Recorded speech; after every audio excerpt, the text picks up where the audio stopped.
Hi. Gump Report. Yep, here's your Gump Report for the state of TNA. I did say I was going to do it on this weekend and beginning Monday. Here you got it. This is the state of TNA for 2024. Now, I'm going to say stuff here that I'm sure some people will not be happy to hear. But I got to say it because what we got here is not good. I have stated from the very beginning of last year that when TNA transitions, Impact Wrestling transitions to TNA, let's take it one day at a time because we have no idea how the company is going to be. Because as happy as everybody was to know that TNA, the name TNA was coming back, we were still working with Impact Wrestling. And when finally, beginning of this year happened, and we got Hard to Kill, TNA Hard to Kill, the first TNA since they changed their name, this is it. This is the first time we had it, and it wasn't a bad show. I even reviewed it. Hard to Kill wasn't a bad show.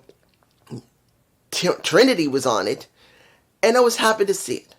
But as I said, months going forward, particularly once TKO WWE got involved with TNA and they started ending up working with NXT, I said, let's take this one step at a time. Let's see how this is going to be for the first year. And guys, as much as all of you are going to say, some of you are going to say, dude, this year's been great. Have you seen the fucking reports that we had in the last month? Have you seen the reports of what's been going on in the last month? Have you watched TNA and NXT? I've done them both on this channel, and I've told you how things have been. And now, new report for this year before the beginning of next year, before they do TNA Genesis, which I'm glad to see because I always liked the Genesis pay-per-view. Honestly, I always liked it. For me personally, I'm going to make this clear to you. Just in case you're new. Hi. I have not been a die-hard TNA fan. Now, mind you, if you go back to the very first videos that are on this channel, that go to 2012, within the first 5 videos, it was a mix of videos. One was, what was YouTube, what was the 5 best jets ever built, what is religion, but then we got WWE, not TKO WWE, WWE SmackDown, and I believe TNA. Within my first 5 videos, within 5 to 7 videos, was of TNA. I have been a TNA channel since the first 5 to 7 videos I've ever done. I think on the 5th to the 7th video was my first TNA review I ever did. Now, was I good at it? Hell no. I fucking sucked with a bad camera. If you look at the camera I was using, it was the cheapest ass camera that I could get in 2012. It was not a good camera. Well, technically it wasn't from 2012. The original camera I had was a Fuji. And it barely worked. And it always had a boom, boom, boom, boom in the background. Because it was never designed to do long range and long-term videos. I killed the camera. Then I got a cheaper camera. And to be honest, the camera I got, that Fuji camera, right now might have been worth a lot of money if I had kept it, even though it had been worn out. Because people like retro technology these days. But I use a Sensera, I believe, cheap video camera. That one was worse. It even worse than the Fuji camera. Until finally I got my first Canon, which is worn out too, because it wasn't working right. It was used and it was worn out, and I got this camera, which at the rate I'm going, I've already done more than 1,000 videos with it. I think sooner or later this camera is going to die on me, and this is a Canon E6, not Mark 1, not Mark 2. So sooner or later I'm going to have to replace this one. But I have been doing videos for years, and many of them have been from TNA. So I know what I'm talking about. Am I always right? No. But I am knowing what I'm talking about when it comes to TNA, when it was TNA, when it was Impact Wrestling, when it was Global Force Wrestling, Impact Wrestling, and then became Impact Wrestling, and then became TNA. I have watched the iteration from 2010, started filming in 2012, until now. That is a long time. Not many people continue doing TNA reviews. Look, if you look at JD and you look at Jesse was doing TNA reviews. He was watching it and he had an audience. Eventually he dropped it. He did. And I got something to say about Jesse as well when it came to Tessa Blanchard, because I did watch what JD talked about, and I did hear what he said when he asked Jesse about what's going on with TNA and Tessa Blanchard. So let's get into some of the things that have been good. Some of the things have been good. Right now, let's make this very clear. Has everything TNA been doing bad for this year? No. It is obvious. They had improved camera work. They had improved lighting to certain arenas, which I want to make this clear. I may complain a lot about the arenas, but at least the lighting in some arenas have been good. At least the audio in some arenas have been better. Before that, it was almost everything was always an issue. It was either lighting, audio, camera. Flat out, it was either one of those or another, always, every episode. Every episode. There wasn't one thing that wasn't wrong. I will say for many months, there had been no issues with either camera, audio, or lighting. We could actually hear the wrestlers. And to a certain extent, whenever they had the Impact Plus shows, which became TNA Plus, we could hear the fans to a certain extent. We could see the fans counting if they wanted to show them. And the camera work was generally fine. So I know many people have been very happy about that, particularly telling me, you see how they've improved. Yes, they did. Now, knowing, and I got to put this up, knowing a multi-year deal with StarNet means a lot. Because if you do not know, just in case you don't know, it happened at least about a few days to a week ago. It has been announced that TKO WWE, or WWE if you want to still go that way, is now breaking ties with Sportsnet. Not StarNet, sorry, not StarNet, Sportsnet. I always do Star in sports because I'm a star and I like to care about sports.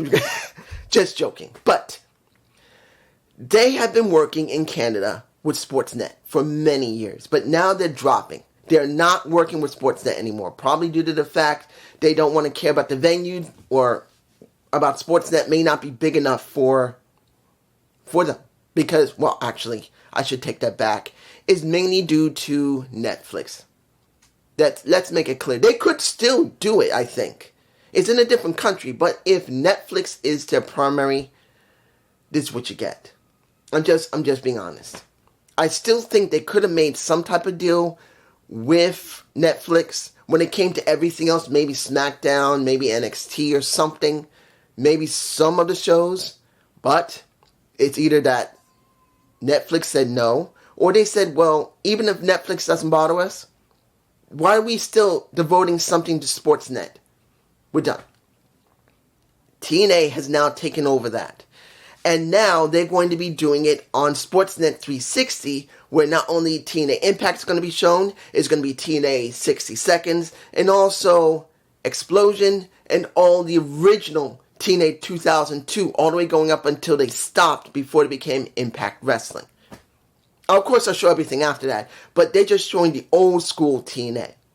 So I will give it to them. They got a multi-year deal in Canada with a reputable place that has been known to give good quality. As far as I know, Sportsnet has always given good quality when it comes to the sport. Have the announcers for most of their sports been good? I will not say yes, and I will not say no. Because as we already know with ESPN, we know that several people became very militant, and voiced their opinions too much to the point where they got their asses in trouble, and pretty much they were told, shut up and do your job. That's not meant to be insulting. That's not meant to have either side to say you're woke or you're an extremist. No. This is about a company, ESPN, who is owned. And they found that people did not like what was going on, and they were tuning out, and they told pretty much the commentators, the announcers, whoever's on any of the shows, shut up, just talk about sports. That's it. So that's what I'm going to give it with that.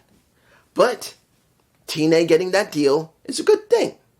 They're not going from one place to another. Not just working on Anthem, which really doesn't have the same type of reach. No matter what anybody says, Anthem is not Sportsnet. Anthem may have their own stuff, and we now know the head of sports for Anthem is a new man. I don't know his name, but I do know that they just changed out the head of sports, what do you call it? The operations of how they're going to present sports on pretty much Access TV is now the responsibility of someone new. So I'm not saying TNA is not going to still be seen on Access TV. It will still be seen, but now they're also going to be doing something with Sportsnet. So is that a good thing? Yes. And finally, the last thing. They have, for 2025, for Slammiversary, they will be doing, how do I feel about them working in the UBS Arena in Belmont Park, New York? I'm happy. Not going to complain about that. They managed to get Belmont. Nothing wrong with that. If they've already sold out, and they've already sold out at least 100 some odd seats there already, that's a good thing going into 2025. I am not going to complain about that. It is good they have already sold out seats for Slammiversary. Yeah, people going. I believe it's Slammiversary. Yeah. And yeah, it is Slammiversary. It's July 20th, 2025. My mistake. Sorry. Now, it's good to see they got it. I'm not going to complain about it. They're already selling out seats already, and it's months ahead in advance. That's a good thing. So, we got like 3 things that's good. And there's still a possibility, and I want to say this clearly. I do not know. There is no information. I've gone to 22 sites to check on any information that is available between TKO WWE ending their connection to TNA or not. There was one speculation from NoDQ.com where they may have an actual collaboration show, like a premium live event where NXT and TNA may work together on the same show. They may actually share the same show. That is a possibility, but it is just speculation. There is no proof of it. There is nothing. Just one possible speculation that TNA and NXT may do one shared show. Maybe. But that's still what we know. So those 4 pretty good things. That's pretty good. Now, let's go to the stuff that isn't good. How many people are leaving? Let's make this very clear. TNA does not have a huge roster. This is one of the major issues Impact Wrestling had, that one of the major problems, and I'm repeating it because it is major, they don't hire many people. On top of that, they do so many tapings that they'll do tapings in groups, maybe 4 or 5 tapings, and then they just air those tapings.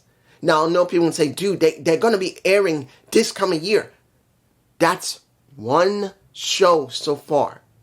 One show, and it's speculated that it's only going to be one show, not multiple shows. The first time live in, 8 or 9 years, they said. I can't remember what years. It's either between 7 and 9 years. They have not done a live show at all. First one in 2025 will be the first one between either 7 to 9 years since they've done it. Nothing about doing more. And that is the major, major problem. Because I did hear they are going to do more tapings after that, which I know people are not going to want to see. They want live. And this is what I said last year to one of the people here who always leaves me a sonnet. I tell you, people want live. They don't just want tapings. They want live events, not taped events. They want it. If you're now changed your name, does that mean you should not change the style of how you're producing and how you do stuff? And if anybody says, dude, they had to deal with a hurricane, this bullshit, they did this back in April. They finally started doing something with TKO WWE back around April and May. They could have started going live then. They could have at least done one live show to give it a try. And then throughout the year, they could have sprinkled in one other show or 2 other shows just to test it. No. They didn't want to do that. Why? My guess is because the current president, who is now the new president, hadn't scheduled it because he didn't know anything about the company.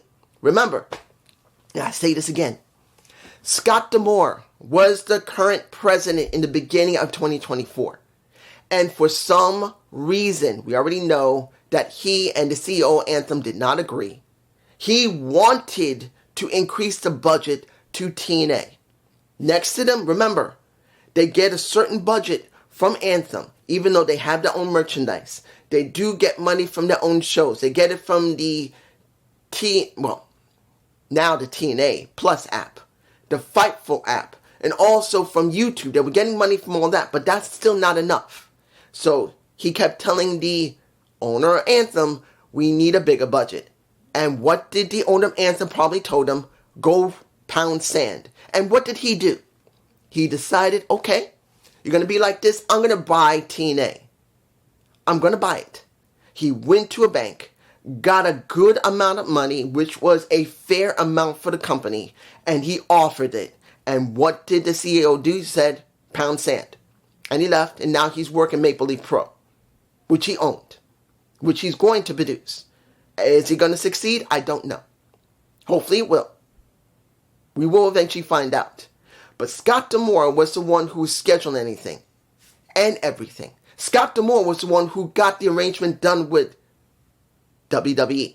It was not the president of Anthem. Maybe he signed off on, okay, if you can get it done, go do it. And Scott managed to do it. Because still the CEO has to be told that he's going to be working with another, at the point, in between the promotion to another corporation, because as he was doing that, WWE was still a promotion, then switched over to becoming a satellite company to a corporation. In other words, TKO Group Holdings. So somewhere in between that time when it was still a promotion that probably was going to switch, he managed to get it done, and they've still been bringing people in. We don't even know if Marshall Slamovich is going to be the one who's going to possibly show up at Royal Rumble if they're still doing it. Like I said earlier, we do not know if TKO is still working with TNA. But Scott did all that. And all of a sudden, out of nowhere, he was gone. No words, no nothing. He was told to keep his mouth shut. It is obvious. Even when he did Chris Van Vlien's own podcast to talk about it, he was being very friendly. And my guess is he is still, and this is my speculation, he is still being paid by Anthem to keep his damn mouth shut and not to interfere with anything. So, on top of that, he was already spotted in NXT, where there's a possibility that he may work with NXT, possibly work with Triple H, and possibly work with HBK. I don't know if he will. I still think he will work with Maple Leaf Pro and maybe WWE, TKO WWE, I will keep doing that, may work with Maple Leaf Pro along with TNA, counting if they can stand him working with them. You never know. There may be some type of collaboration where look what's going on. New Japan Pro Wrestling has had people over there. Pro Wrestling Noah has had people over there. So you never know if a wrestler from TNA will still go to TKO WWE, or a NXT wrestler may end up on Maple Leaf Pro. You never know. And that's something that was caused by Anthem. Now, next, let's get this done. We need to get this done right now. How many people are going? Kushida, Trent Seven, Jade Chow, who is Josh Alexander's wife, and Rhino. They're going. The ones that are possibly going to go along with them, because their contracts are almost up and they're going to be expiring next year, will be Josh Alexander. I think his is up in February. Jordan Grace may be up in January, I think. I don't know. Near February. And AJ Francis. Now, I'm sure people will say, why do you care about AJ Francis? His contract is up. He's a signed wrestler. It's not the point if you think he's going or not. It's the point that he is also going. That is 7 people. And guess what? There may be more. You know why? And I'm sure you don't know this yet. I found this out when I went through my 12th website. One of the reasons why, which could be the primary reason why everyone is leaving, is not because just the contracts are up. Guess what? Since TNA is doing such great work, now they're working with Sportsnet. They're going to be working with Sportsnet 360. They now have all their shows are going to be on 360. They're going to be at MBF Arena for Slammiversary. They've already sold out some of the seats already. That's good. They may still be working with TKO, WWE, working with NXT. That's also good. But why are they doing pay cuts? Let me say that again. They told the people they want to do pay cuts. Now, I'm sure you're going to say, oh, they just told them they want to do pay cuts. No. They're letting them know now. They're wanting to do pay cuts. That means they will be doing pay cuts in the beginning of next year. If you're doing such great work throughout this entire year, I want to make this clear to the ones who have always said, dude, you're always complaining. Why are you watching? What is the point? They're doing great work. Think about this for a minute. And don't just leave me a sentence there saying this is still good. No. We're talking about TNA, who just switched from Impact Wrestling.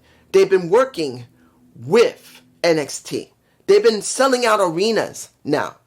Not talking about what happened with Chris Bay. Now, that is also a plus, but that happened at the end of the year, and I cannot add this with what they've been doing great, even though I've stated myself over and over again that they've been talking about Chris Bay constantly. They may not be doing his merch anymore, but they have been still sponsoring, telling people if you want to donate to his GoFundMe that was set up by his family, that's good. And I will still give it. That's a personal thing. That everything else is business. This is personal. This is by the people who are working there who are not the president or the CEO of Anthem. These are the people who are working there that have chosen, that are not being stopped, to say something about Chris. Like Matthew as well as Tom. They're saying this, and the production team are still using the same graphics they've been using for years, and also the vid pack they've already produced when he got injured. It's the same thing. They haven't reproduced anything. It doesn't cost much. You say it just before the next show or the next match.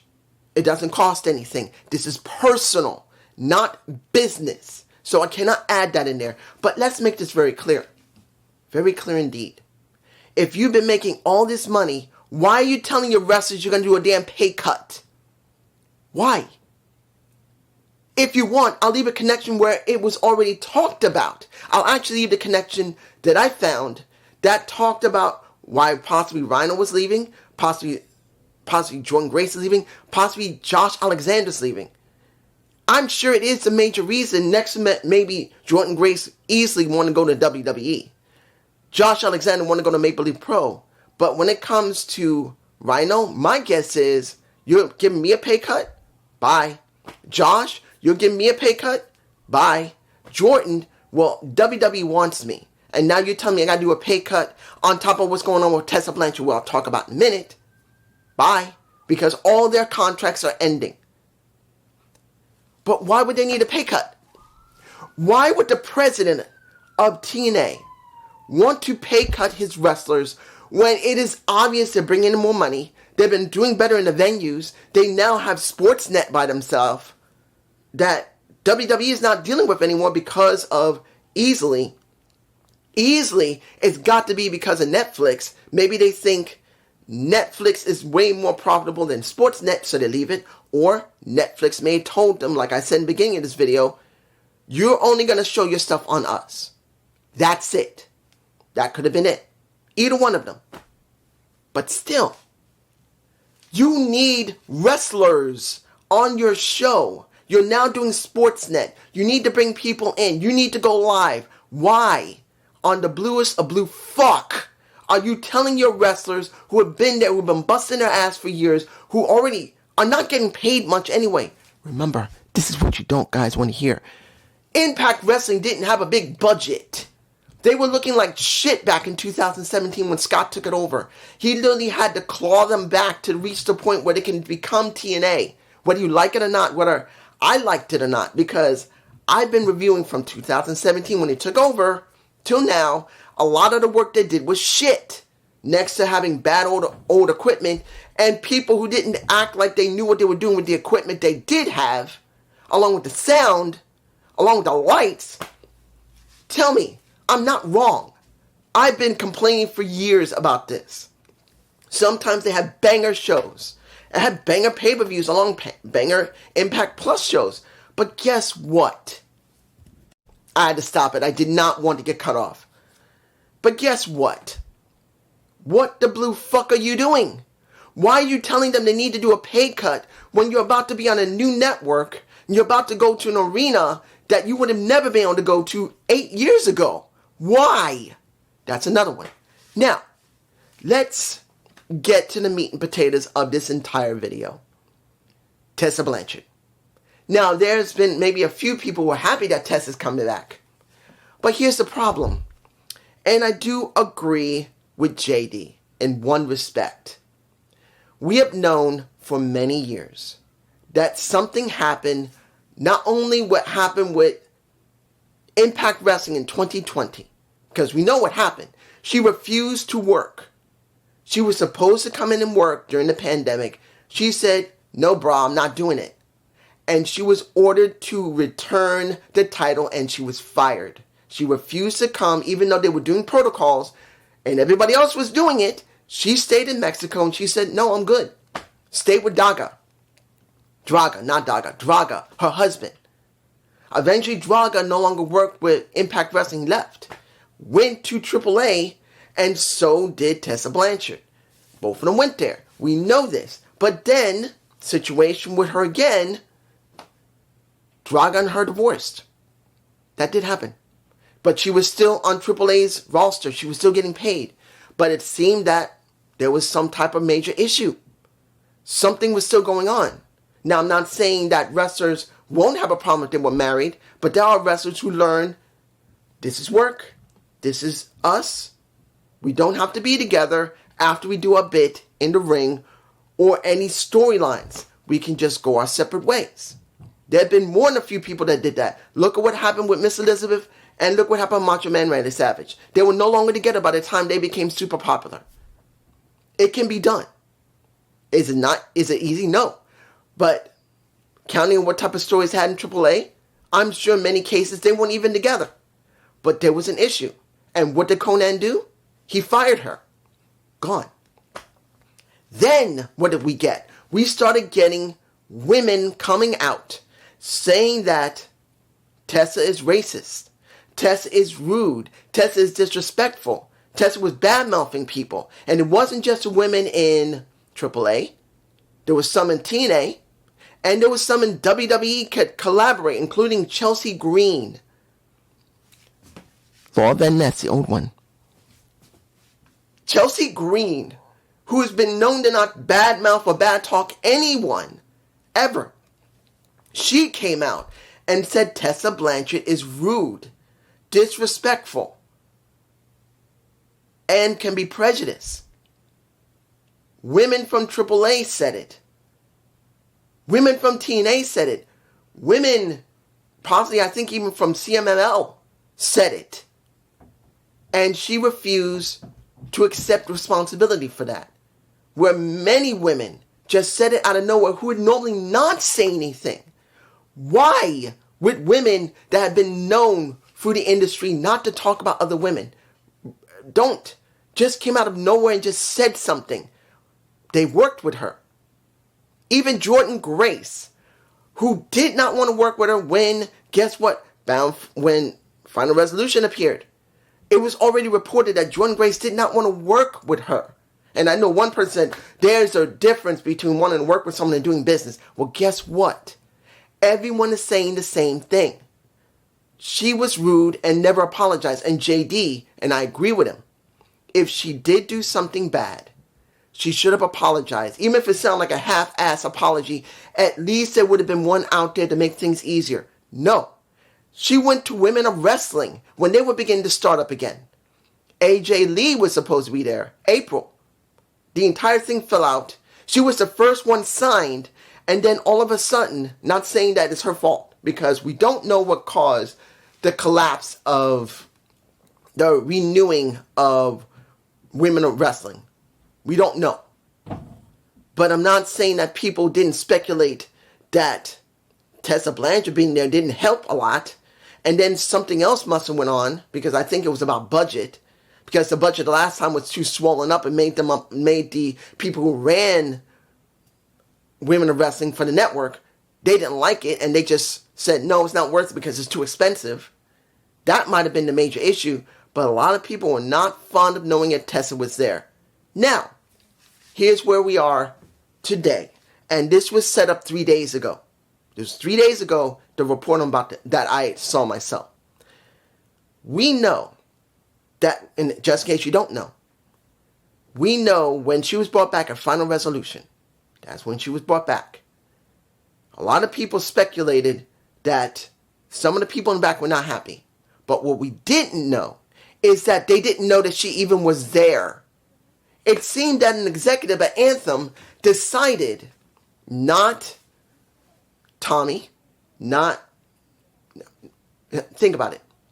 Ace Steel didn't make the decision. Tommy didn't make the decision. Gail Kim didn't make the decision. None of the creative team. Someone at Anthem said, we want her. As the first signee for 2025. We want her.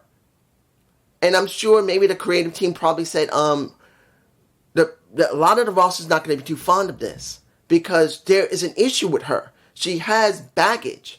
Even if it's not, and I'm just speculating, this is being devil's advocate. Let's say that she didn't do anything wrong. Let's say that every woman is lying, even though there are women there that have never talked out. Ever. Even Sienna, Allison Kay, never talks about anybody. Never talks bad. Normally, I've ever heard her talk bad about anyone. She talked bad about Tessa. But let's just say they're all lying. Just telling the one who is from Anthem, who is over them, look, this woman has some baggage. Even if it's not true, we need to prepare we need some time to prepare the roster for this. And what did probably that executive said? Don't tell them. Make it a surprise. And guess what? Final Resolution happened.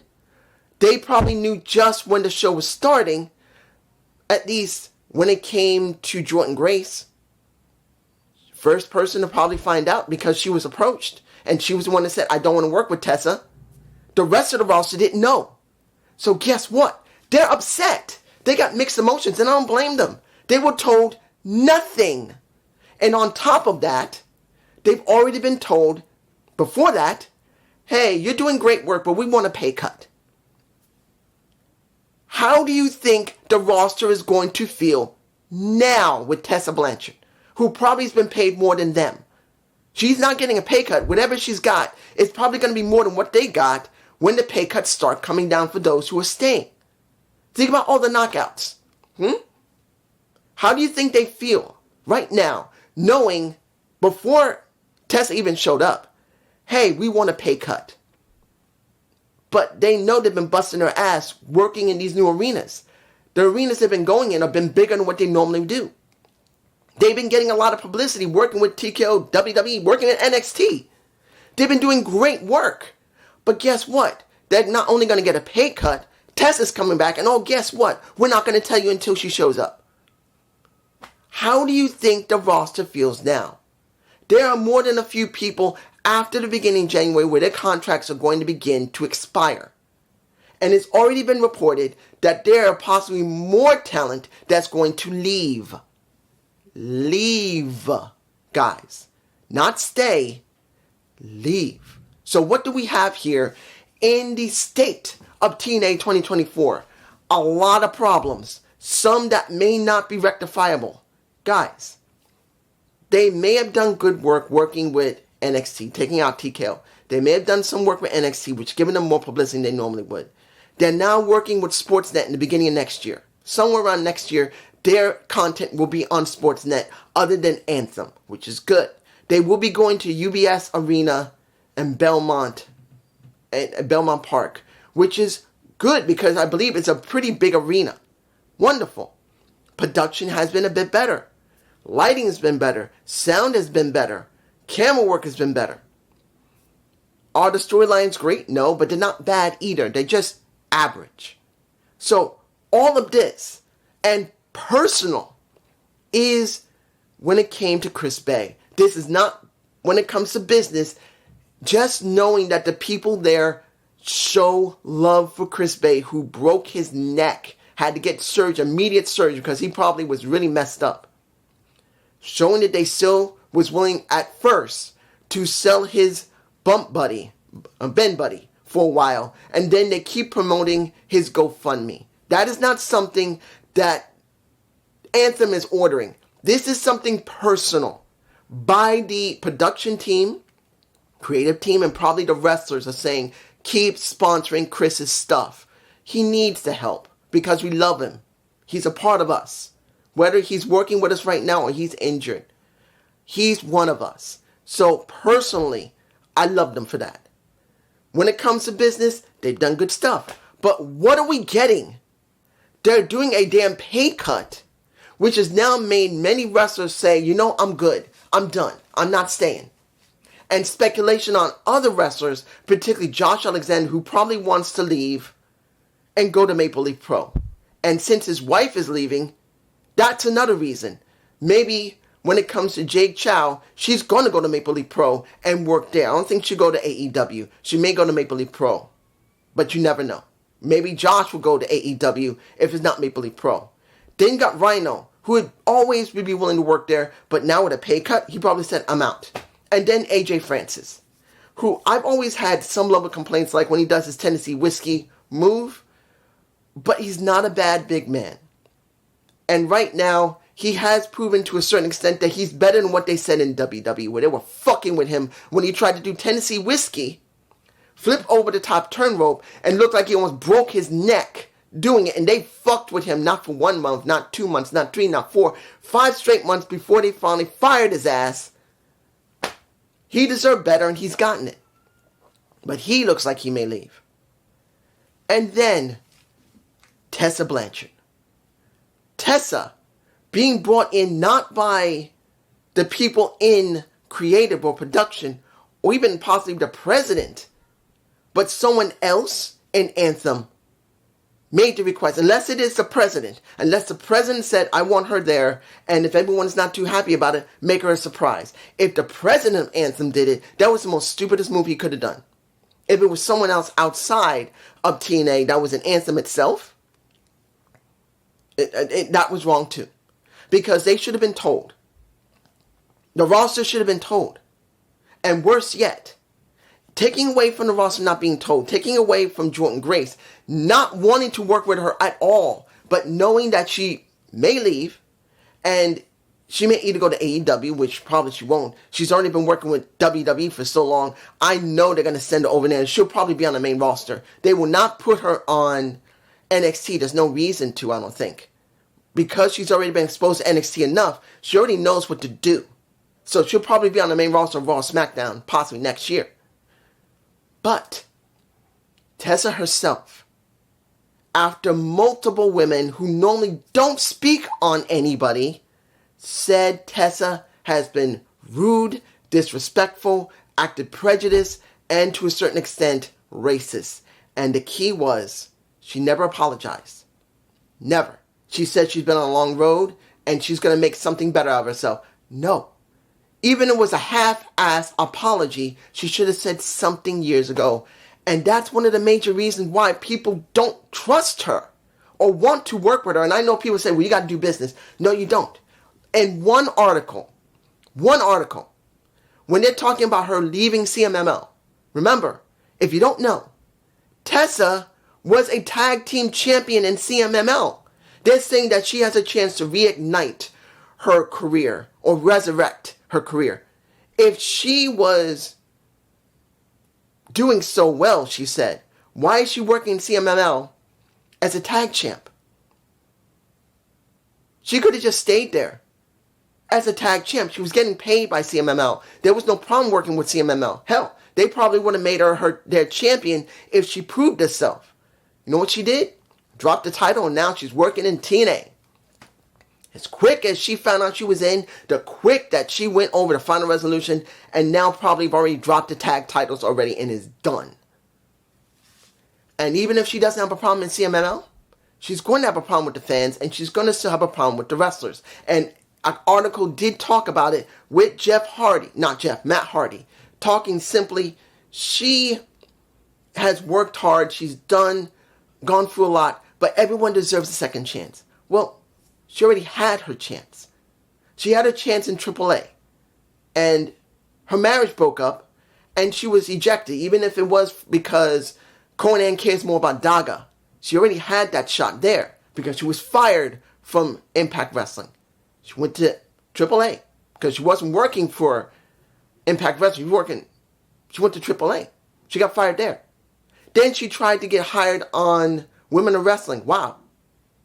The minute she got hired, or was speculated to get hired, there was issues. Not saying it's her. And then something fell through and they haven't started it back up yet. Now she's working in CMML. And in between all that, women who normally don't talk about other women like that. Allison Kay doesn't usually talk about other women. Chelsea Green doesn't talk about other women. She's always quiet about it. She talked out about it. And several others. There's something wrong here. And worse yet, she will never admit it.